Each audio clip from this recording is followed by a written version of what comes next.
sebagai anak bungsu dan sebagai satu-satunya anak yang masih tinggal di rumah yang sama orang tua gue jadi sadar bahwa emosi orang tua gue itu semakin jelas kelihatan banget di gue.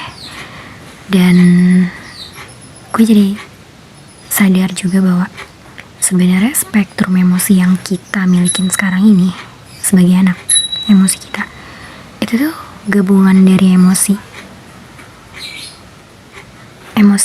yang mereka punya. Kayak gak cuma gue sih, gue kayak reflection on emosional yang dipunya kakak gue. Ibaratnya mungkin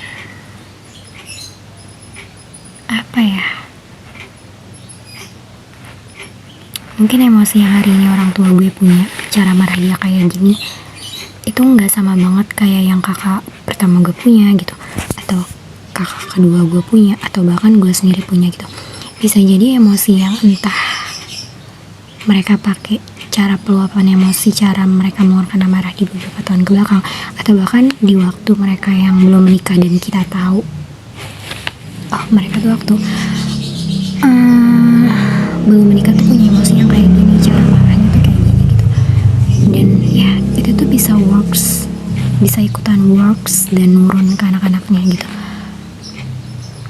Dan gue sadar gitu, kayak entah cara marah kakak gue yang sekarang gitu mirip sama cara marahnya kakak gue waktu dia ngurusin gitu-gitu deh beberapa tahun ke belakang lah gitu.